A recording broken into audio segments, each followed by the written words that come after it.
All right. Here we are. It is April 9th, 2026, and it is Take Jesus to Work Day. It has been a week, and we'll talk about that in a bit. But I'm just going to kind of get started here, and um, we'll go from there. So, those of you who are on, welcome. Those of you who are watching the replay, welcome. You cannot see me. Okay. This is why now you can. Okay. I'm here now. Woo! Could you hear me? Well, you could hear me because you're in my room. But anyway, welcome. For those of you who are on, welcome. And for those of you who are watching the replay, welcome. I'm really glad that you're here in this room. And I'm excited for today. I'm super stressed, and we'll talk about that. I hope you're not as stressed as I am. Um, but again, we'll talk about that later. Right now, it's not about me, it's about you. So I'm just going to start with a question. So, how many of your conversations this week were driven by urgency, like instead of intention? I'm going to give you an example. So, yesterday, I'm working on a very big project. This is our district, our Rotary District conference, and it's my district conference because I'm the district governor.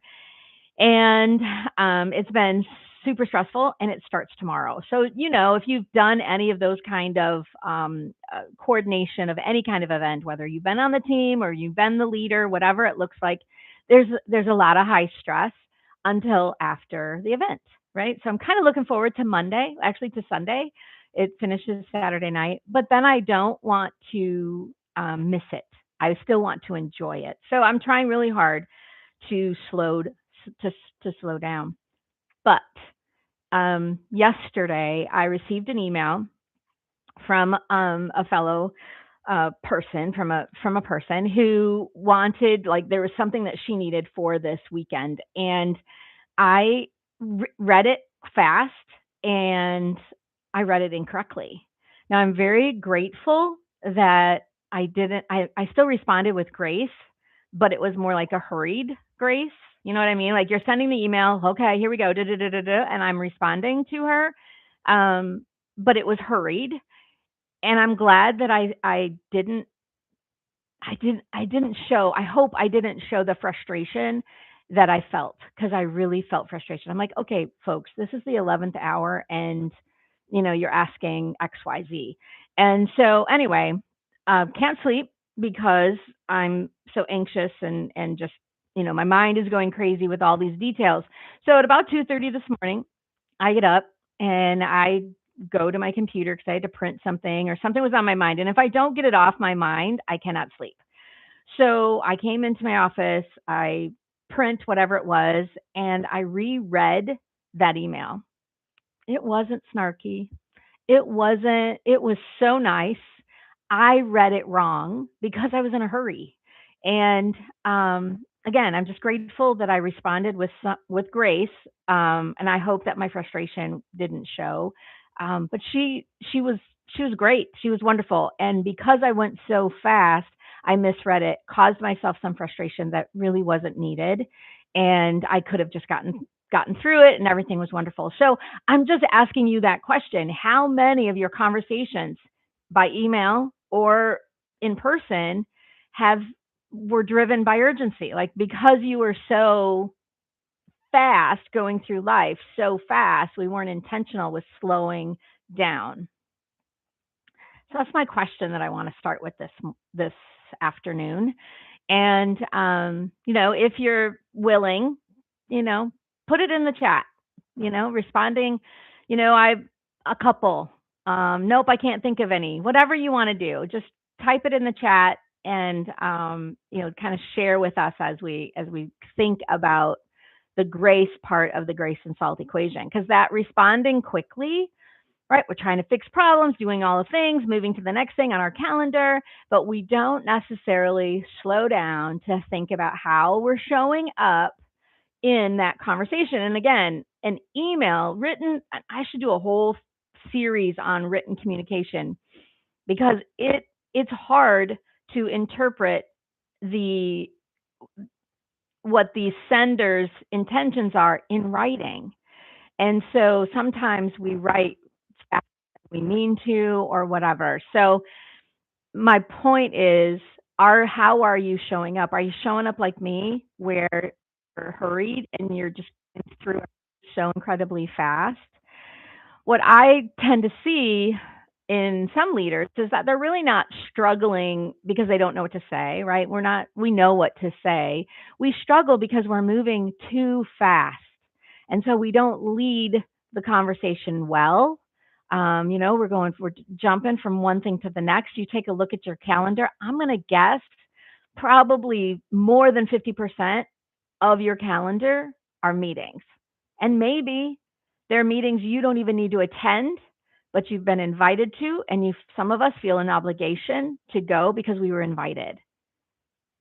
Well, spoiler alert, you don't need to go to all of those meetings, even if you're invited. Sometimes people invite you because they don't know, they don't want to hurt your feelings, or maybe you're the boss and you think, oh, maybe the boss needs to be there.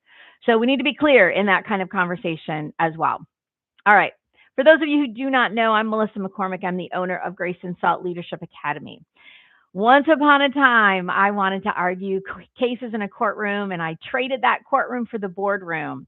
So now I help those overwhelmed business leaders and owners get out of the weeds. I help you communicate clearly. I help you slow down. And even though that totally helps me to remember to do that as well, I help you strengthen your teams and get your time back. So my goal for Take Jesus to Work Day is to be a place where faith meets real leadership. So get your Bible, get your journal, and we're going to start this episode of Take Jesus to Work Day. Oh my gosh. So today, every day, if you've been following me at all, you know that my word this year is surrender. And come January, February, something like that, I don't remember when it was, but I know I said it. And that is that I know myself, and that surrender to the Lord, right? My purpose, my path is His, and wherever He leads me, I'm going. Okay, I made that super duper clear, but I know myself, and I know that once things start to make sense and I've got some clarity, I'm just going to run. I'm going to take the wheel back from Him, and I'm going to go, oh, thanks God, thanks for the direction, but I got this. And I knew that was going to happen about March. And it did. Now, I don't know if that was a self-fulfilled prophecy because I kept saying it, probably. But it happened. Okay. Come 2 weeks ago, I'm not even paying attention to where God wants me to go. I'm trying, but this conference and all of the things has me just going so fast that I started just taking control and not giving Him control of my calendar and of my life. So I'm back. Now, I mean, the good news is that I recognized it. It is April 9th. I recognized it late March, so probably March 30th or so. So that's the good news. And so I feel like I'm stretching and I feel like I'm growing a bit, because right now, if you haven't done this, you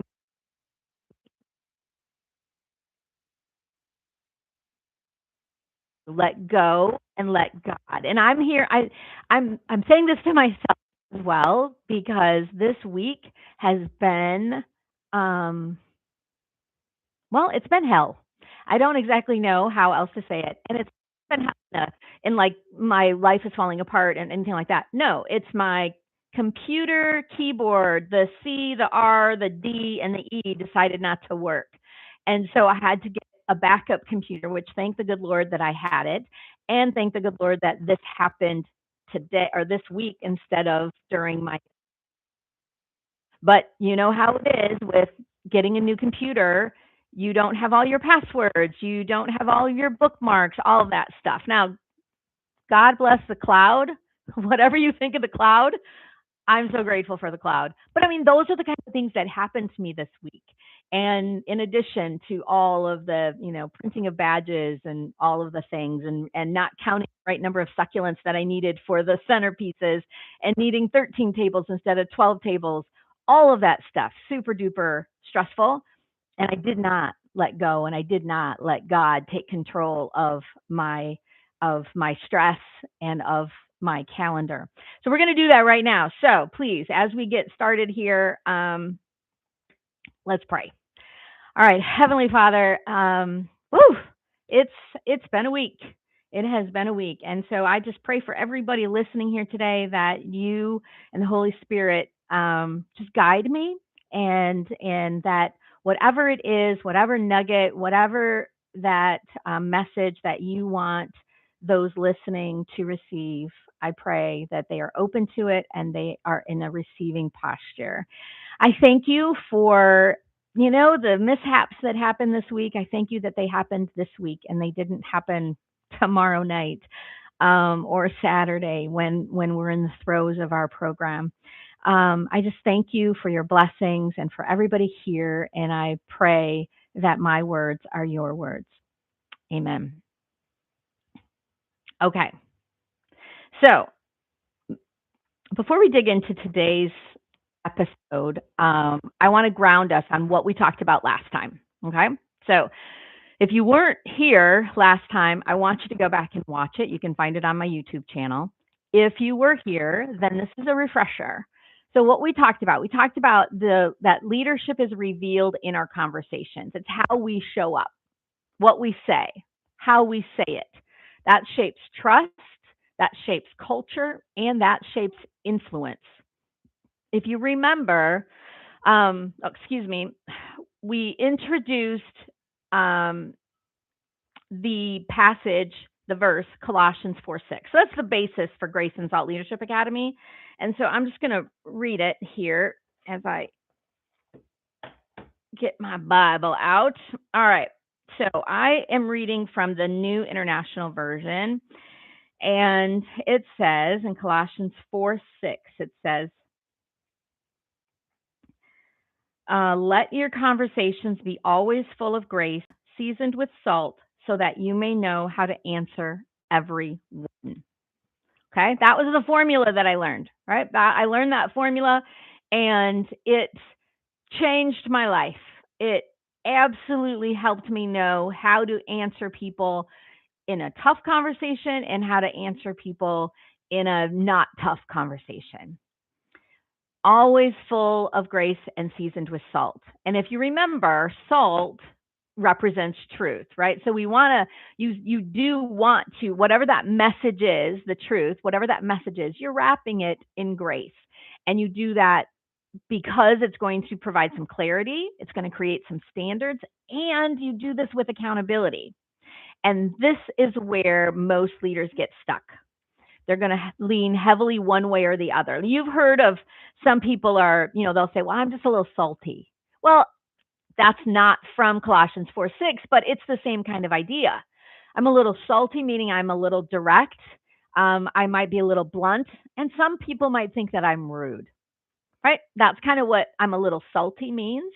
But all it means is that you're really probably, hopefully telling the truth, whatever the truth is, like whatever that message is. You just need to wrap it in grace.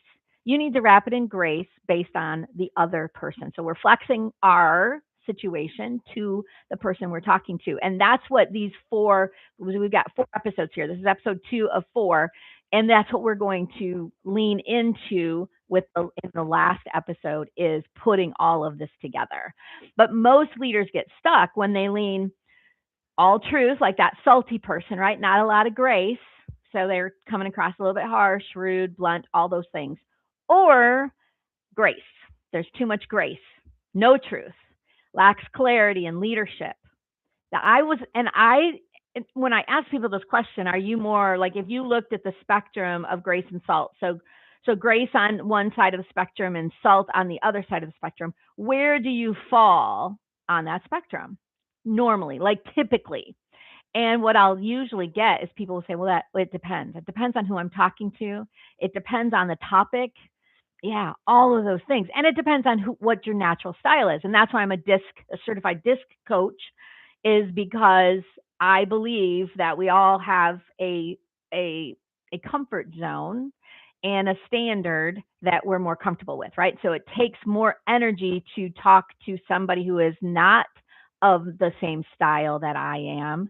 And so we need to flex and learn how to do that. But that's where disc comes into Grace and Salt.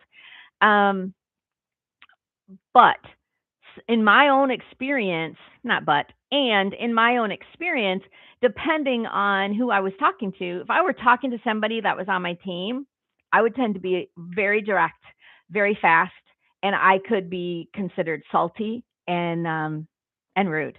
And I didn't mean it. It was just that I was just like, okay, come on, can we get going? That's my disc style. I'm an ID, fast paced, results driven, right? But if I was talking to a customer and I had to tell a customer no, oh, I struggled with that. That was hard for me. It took a lot for me to, because I'd beat around the bush. I have a whole lesson in my book, Grace and Salt, about beat around the bush communication. Because I'd be like, and I just kind of skirt around it. Or if I had to tell an employee some bad news, maybe they were being demoted, maybe whatever it might be, I was taking responsibility away from them. Sometimes I'd beat around the bush, and they knew something was up, but they didn't quite understand it. So they leave not with the same message as I meant to send. I don't know if you find yourself like that, but that was me until I learned Colossians 4:6 and Grace and Salt and how to balance it. A balance indicates 50-50. It's not going to be 50-50. It's going to be, sometimes it's going to be 70-30, sometimes it's going to be 30-70, right? It's really, really going to depend. But that's what we talked about last episode. Okay. Today, we're going to focus on the first half of that equation. We're going to focus on grace. Which is something that timing is amazing. God's timing is amazing, and that is that in what I'm going through right now, I need to give myself some grace, and I need to give everybody else in my world some grace, because I'm like a Tasmanian devil right at the moment, a whirling dervish, going so fast. Trying to be sure that I set super high expectations, and so I'm trying to be sure that everything is just perfect, and it's going to be fine. It's going to be absolutely fine. In fact, it's going to be better than fine. It's going to be fantastic. So I don't know what I'm all worried about. Anyway, so what does grace actually look like? And kind of more importantly, how does it show up in your everyday leadership conversations? Like, what does that look like? Right. So just kind of be thinking of as we're, and maybe just, kind of just write that down.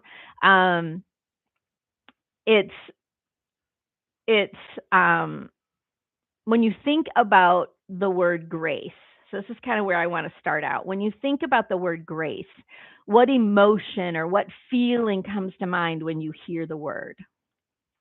Think about that. Just write it down. When I'm going through this leadership, this was a leadership Bible study that Sarah and I developed. And when I did this in person, and it was a great experience, I might do it again. But when we did it, my slide, for my PowerPoint, because I'm a PowerPoint gal, my slide was the picture of a swan. So just kind of imagine, for me, the swan was the epitome of grace.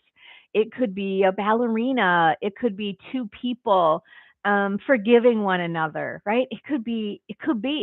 So what is it for you?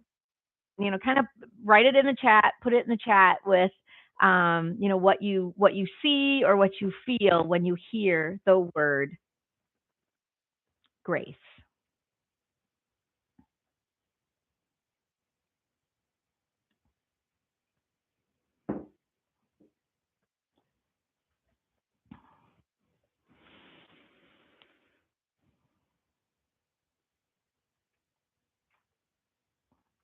I want to read from I'm just going to read from my book, because this is this is the foundation for what we're talking about. And why would I would I write it differently? So in Colossians, we're just going to dig back into the Bible for a second here. In Colossians, Paul instructs to always give thanks to God. Okay, that was Colossians 4:6. Always give thanks to God. But he gives them three instructions. First, he says, change their behavior. Yeah, change their behavior. Second, he says, give their lives to Christ. Surrender, right? Surrender. Give their lives to Christ. And third, he said, live for Christ rather than for them. Ah, that, I don't know. I'm going to go through that again because those are three very, very important instructions. So he says, first, change your behavior. So I guess he's talking to us, ladies and gentlemen. So change your behavior. Second, give your life to Christ. Surrender your life to Christ. That's what he's saying. And third, live for Christ rather than for yourself. So take that ego that, by the way, God designed you with and put it to the side. Everything you do should be, Jesus focused, Christ focused, not me focused. He says, and then I read in Colossians chapter 3, verses 12 through 13. He says this. He says, clothe yourselves with compassion, kindness, humility, gentleness, bear with each other, and forgive whatever grievances you may have against one another. Forgive as the Lord forgave. Applying Paul's instructions to leadership is powerful. Treat your team members and colleagues with forgiveness, gentleness, and patience. Yes, this is easier said than done. Patience and gentleness are difficult when there is a business to run, right? So I go on to say, you might be thinking, but customers are screaming for answers. Or in my situation, but, I've got all these things going on. My computer crashed, or the keyboard isn't working. I've got people that still want to register and it's the 11th hour. But there's so much going on. How can I possibly treat others with gentleness and patience when the corporate office is breathing down my neck? Is that something that you're thinking or that you're experiencing? My number one priority is to meet our financial goals and not whether I heard. Woo! That that that could be what you're thinking. I'm not that's what you say, but it could be what you're thinking. So how am I supposed to apply Paul's instructions under that type of environment? So I say, if these statements resonate with you, I'm not suggesting your leadership should be soft or weak. And I'm not saying that you should accept poor performance. I am suggesting we follow Paul's instructions, which were, remember, 1, change your behavior. 2, give your life to Christ. And 3rd, live for Christ rather than yourself.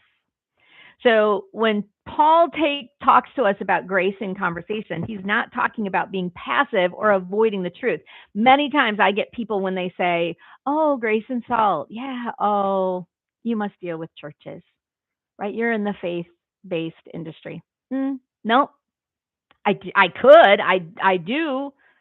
But no, we need grace and salt communication in the business world, right? This is why I do this. This is why I do this episode every month, or the show, whatever you want to call it, is so that, right, faith and business can exist. And so we can lead servant leadership. The best servant leader was Jesus. So grace is how we carry the truth. As leaders, this matters.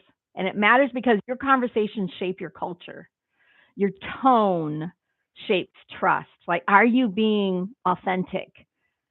Or are you in it for you only? Your response determines whether people lean in or they shut down. Are they afraid to come talk to you if something's going on? Or do they know you're the first person that they need to talk to because they know they don't want you to be blindsided? Yeah.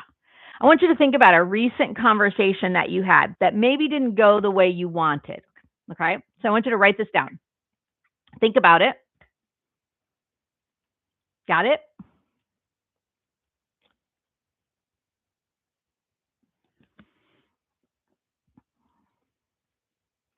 What was your tone? Just write it down. You don't have to share it with anybody. What was your tone? Were you trying to understand or respond? What do I mean by that?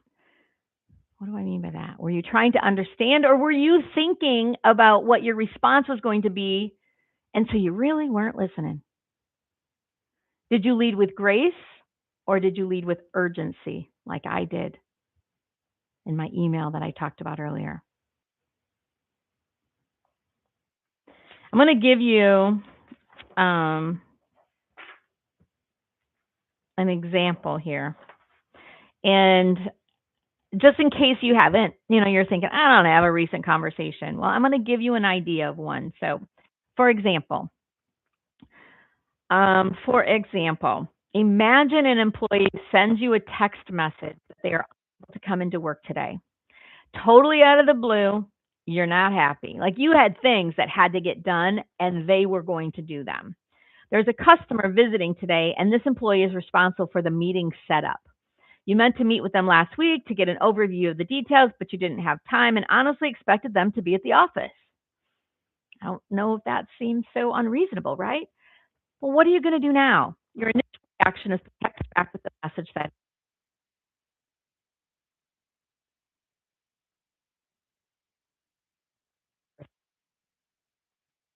you say.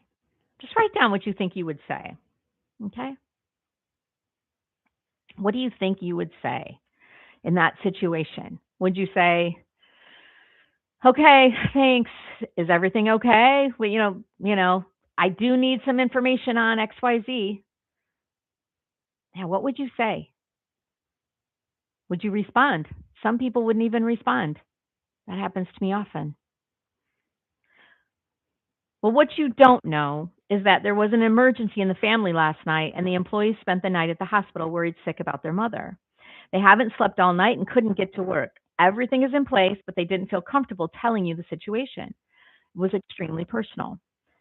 Or they don't have the right clothes to wear and can't afford to buy an outfit, or they're actually having a super bad week and you just can't deal with change right now. It doesn't really matter the reason. What matters is that everyone has a story. So once you know the story, does that change your your thoughts on how your response is? Some people aren't going to share that with you. So what my point is that everyone has a story, and we're going to go into this deeper in a few minutes, and how you can lead with everyone has a story and not jump to those conclusions. Um, just a little bit more about what is grace. So grace, what is grace? Okay, so this is, to me, the definition of grace is to give forgiveness to the undeserved, offering forgiveness to someone who didn't meet a deadline for an important project, or offering forgiveness or grace to an employee who is late for work. To listen to understand through the eyes of grace is to acknowledge, my book is falling apart, is to acknowledge and accept that everyone has a story. It's to offer grace to someone whose life way of the expectations. It also means to fully and actively listen to understand before responding. Listen to the words and the body language. What emotions are being portrayed through the discussion? The tone of voice, the location of their arms and hands, facial expressions, and gestures. Listen with your ears and your eyes. Yeah. So we're going to dig into that just a little bit here. Um, you know, we're going to make this super practical. Grace is leadership, and it looks like three things. The first one is listening to understand. Most leaders listen to respond, and grace listens to understand. Like you go in with a posture of curiosity, right? Like, help me understand. That's a great way to start. I think I've said this before. The word why puts us on our heels, and it makes it offensive. The word why. So why were you late today? It's got a different tone. Instead of, so help me understand. Tell me what's going on. I noticed you were late today. Tell me what's going on. Right? Again, you're not giving them a pass. I mean, if it's once in a while, big deal. But if it's a pattern, then you do need to say, okay, look, when you're not on time, this is what it causes to the, I mean, first of all, it's an expectation for the job. But second of all, think about how it impacts the other people on the team or your customers or whomever, right? Without you being where you need to be, we are not able to reach our goals and we're not able to get things done. So you have that conversation, you're just going to have it in a different way. So listening to understand is to not jump to conclusions. It means that I'm not thinking about my answer while they're talking. Have you ever been in a conversation like that? I have, and I've done it. I'm guilty. I have done it. I try not to. I'm better at it today, better at not doing it today than I was back in the day. But when you're talking to somebody and they're not really 100% listening to you. You can tell that they're trying to formulate their own response. And what I tend to do when that happens with me, I'll just say, "I'm sorry, are you preoccupied with something? We can have this conversation another time if that makes more sense." And I do that on purpose because it catches them where they're like, "Oh, I got busted." Or maybe their mind is on something else. Maybe they are distracted and now is not a good time to have the conversation. Okay? So, I just for again, something to think about. I want you to think of this question. Where do you catch yourself interrupting or jumping ahead? Like, is that your disc style? Are you a D or an I on the disc scale? So you end up catching yourself like, man, this person, they're talking really slow. Like sometimes they could be talking fast, but they're giving you so many details that you don't even need to know that you're like, I don't even care. So you're thinking about what's for lunch. So you're drifting off. Yeah. So one thing that I do, just as this is kind of a sidebar, one thing that I do if I'm drifting off, and this is going to sound kind of strange, but it works. I repeat in my head, not out loud, I repeat everything that they're saying because it helps me focus on them and they deserve my time and attention. I shouldn't be going through my relationships or my conversations half. I should be totally present with every single person I'm talking to. I shouldn't be on my computer. So when you're on a Zoom call, for example, how many of you put your camera off and you're working when you're supposed to be paying attention to the meeting? Yeah. We do that. We do that. Shouldn't do that. We should be totally present all the time. And Zoom, I love. I love this new technology and all of that that's brought us so that our messages can get out to the entire world faster. But with it, it's brought, some conflict with relationships. I don't mean conflict. I mean, it's some challenges with relationships and not continuing to build those relationships. So I do want you to understand that if you're that kind of person where your brain is just going so fast and you're talking to somebody that deserves your attention but you're having a hard time focusing, just just repeat in your mind what they're saying and that's going to help you stay focused. Okay, so back to grace. Grace is not about giving someone a pass. I hope you heard that. Like I said, many times people will say, "Oh, grace and salt, so you're just nice." No, well, I am, but there's a difference between being nice and being kind. And grace is not about giving somebody a pass. It's not about ignoring a situation that needs to be addressed because it's uncomfortable or because someone has had a bad day. I want you to think about that too. Think about information. You're at work, information that a situation, and you need to let the leader of another department know what's going on. You need to give them a heads up, but they just called in. They had to put their dog down, and they're really not in a good place. You don't wait. Okay. Now there's an appropriate time. I'm not saying you call right away, but you do need to at least make sure that they're aware. Hey, I know today is a really bad day for you. There's just something that I need to let you know. Call me when it's a good time. Because you don't want the next day or the next week. You don't want time to go by and then they're like, but you knew this and you didn't tell me. How come?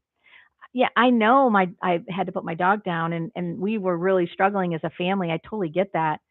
But this is really important and I really should have known, right? I mean, you'd want to know. I think that's probably the biggest lesson is you'd want to know. So as you listen to that person's story and then, you think, okay, they've had a bad day, you just adjust your approach. That's what this is all about. Okay, so the first part of or um, I don't know, the tool or lesson, I guess, of grace and salt leadership. You want to listen to understand grace and salt communication. You want to listen to understand. The second one is that everyone has a story. Okay. So you're not leading roles, you're leading people. Every reaction, every hesitation, every pushback, it comes from something that you may not see or know. Do not jump to conclusions. Do not fill in the blanks when you don't know. Question number 2. What changes in your leadership when you assume there's more going on than what's being said? You don't want to let the wire get wrapped around the axle. That was what a very dear friend of mine used to tell me all the time. It's like, Melissa, we need to just operate on the facts. These are blanks that you don't know. So you need to go into the conversation with the customer or the distributor or the employee and find out, like you're a detective, find out what the answers are to those questions to fill in the blanks. And then we can figure out what the next steps are. But don't get all wrapped up and get all stressed out and go down one road because you're assuming, what happens when you assume, because you're assuming that you've filled in the blanks correctly and you might not be, right? So I want you to ask more questions. If you think something is going on, then you should ask out of curiosity and not defensiveness. Pay attention to how you're showing up and to your approach, right?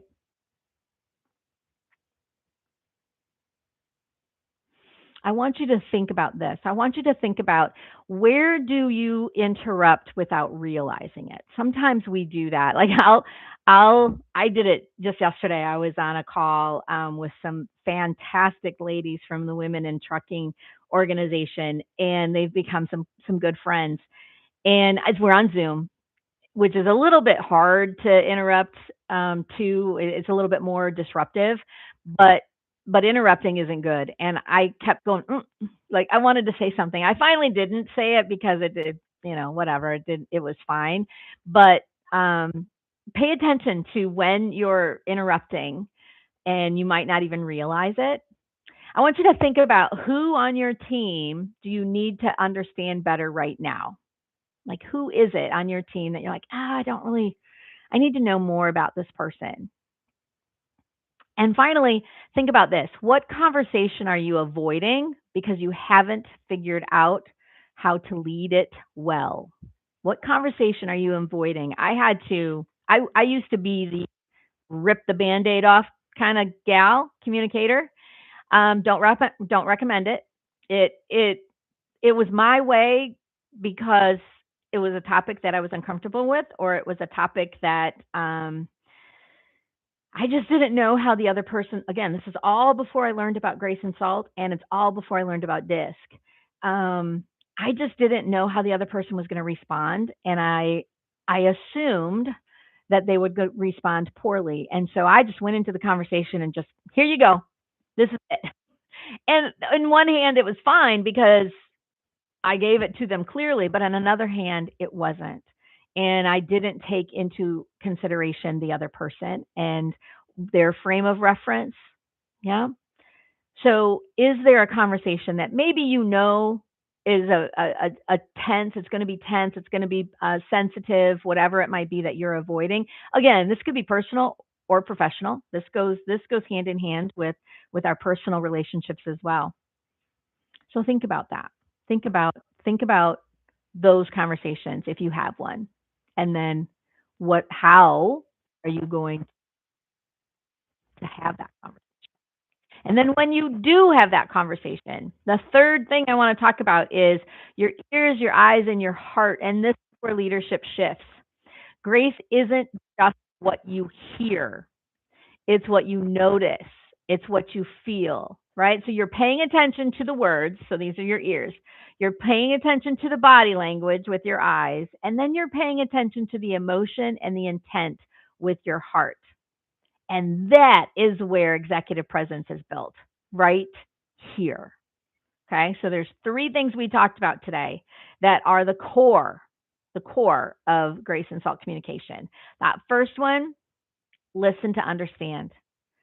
Two, everyone has a story. And three, I want you to start learning how to listen with your ears, your eyes, and your heart. That is the grace part of grace and salt communication, and what Paul was talking about in Colossians 4:6.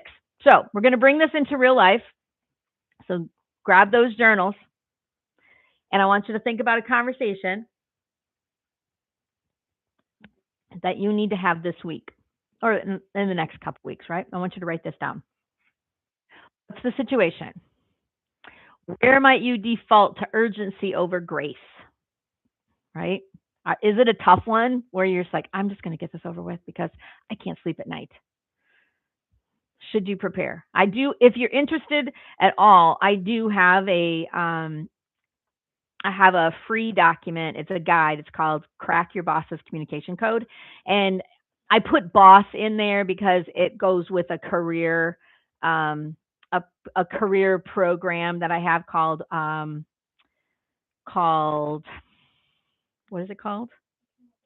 Yeah. Oh, yeah. Okay. Break free from the career comfort zone. Thank you, Sarah. That's why you're one great asset to have her in the room here.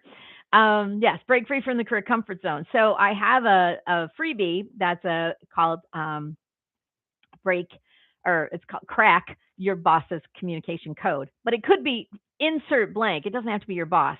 Anyway, the reason I'm bringing it up is because it walks you through. If you've got one of those conversations that you need to have with an employee or with your boss or with whomever, it walks you through every step on how to prepare for that discussion. So if you want it, send me a DM, email me, and we'll email that over to you. So, all right, now, based on today and based on all of our conversations, we're just going to wrap it up here in a few minutes. I want you to write this down. I want you to think about this. What stood out to you today? Like, what was an aha moment? If you want to put it in the chat, that'd be amazing. But what stood out? Like, what was it? What was that little nugget that you're like, oh, that was good. I'm gonna practice that. I don't expect you to do all of these things, right? This is evolution, not revolution. So it's going to take time, and as we grow, Rome was not built in a year. Is that the term? Rome was not built in a year. That's the phrase, right? Anyway, it wasn't. And so my point is that we're not built in a year either. So this isn't going to be an immediate change. But I want you to write down what stood out to you today. And where is this hardest for you as a leader? Like, why is that something that is kind of challenging for you? Yeah. And what would change if your team experienced more grace from you? Remember, it's grace because you're wrapping it in grace, but you're still getting the message along. Just think about that. Think about how your demeanor would change, how your relationship with other people would change if we wrapped that salt in with the grace. Okay, so write that down. What stood out to you today? Where is this hardest for you as a leader? And what would change if your team experienced more grace from you? All right. Colossians 4:6 reminds us that grace in leadership communication isn't optional, right? All of our words need to be full of grace, not just some of them, all of them, all of our conversations. It's intentional. When our words are full of grace, we create space to listen, to understand, truly understand, not to be understood, right? To truly understand and to respond in a way that reflects both wisdom and care.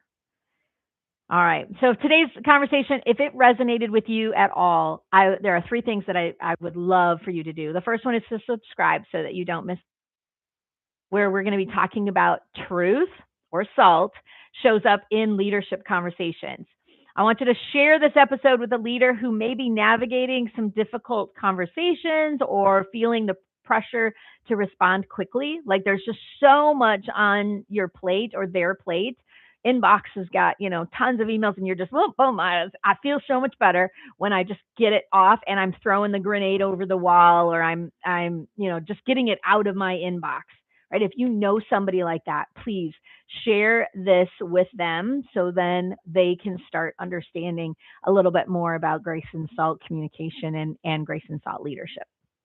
If something stood out to you today, I want you to send me a message. Let me know. If you want the break free, or excuse me, crack your boss's communication code, let me know. We'll send that to you. But I always appreciate hearing, how these conversations happen and how they're going for you and how they show up in your leadership. So at the main reason at the end of the day, leadership is revealed in our conversation. It's how we show up. Now, I'm just going to take a little bit of a sidebar here because this has been coming up with some of I just have been noticing it out in the world, and that is that I've been talking about basically how you're communicating with other people, but I want you to also think about how you respond when other people are communicating to you. So I want you to notice just in the world, notice whether that's on TV, whether that's in your place of business, whether that's in your church, whether that's wherever you volunteer at Rotary or whatever it is. I want you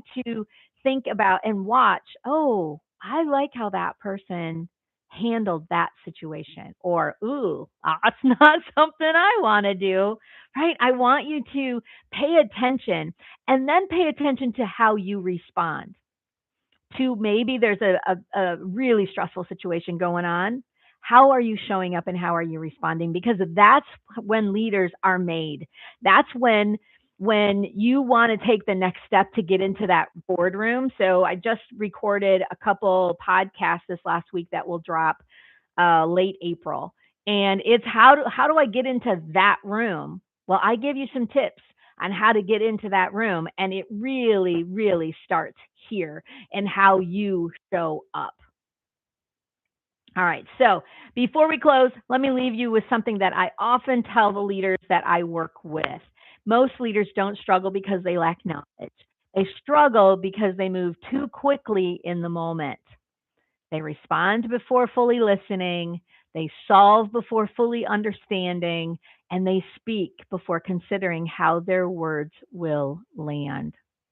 Somewhere along the way, urgency starts driving the conversation instead of intention. That's exactly where I'm at right now. I'm going to reset. This has been so perfect for me personally because I'm going to reset immediately. In fact, I feel like I already have. But when all that happens, grace is often that first thing to go. When we're super stressed out, grace is that first thing to go. And that's something that I talk about often on my podcast, Top Floor Please. So if you're interested in that, flip over to, again, that can be found on my YouTube channel here or on Spotify as well. But I work with leaders who are buried in the day-to-day. I help them slow down their conversations so they can lead with intention instead of reacting in the moment. If you enjoyed conversations like this, as I said, I want you to check out that Top Floor Please podcast where we talk about leadership, influence, and how to think like an executive. Having a lot of fun doing this, and I hope everybody is this brings value to you. I definitely want to continue, but I really want to continue if it's valuable for you. And so I'm looking for whatever kind of topics you want me to address, and we'll dig into the Bible and how that applies. What does Jesus say about? In fact, I was tonight. There's a women's network conference call that I'm part of, but I can't attend. And it's on about AI. What does Jesus say about AI? Which I think is very, very, very interesting. So if there's some topic that you want us to dig into, please let me know. You can send a DM through YouTube or any of my social media channels. You can find my contact information on graceandsaltleadership.com. It has been amazing. time with you here today. And I ask you, you have, if you're on the Central Time Zone, you have 10 minutes left in typical lunch, right? Typical lunch is from 12 to 1. That's why I do this at lunchtime, Central Time. So you got 10 minutes. I want you to spend some time with God for the next 10 minutes and think about what is the message that I was supposed to receive today. What message was is really on my heart and brought purpose and value from today's conversation. So, all right, everyone, have a fantastic rest of your day, and I will see you next time.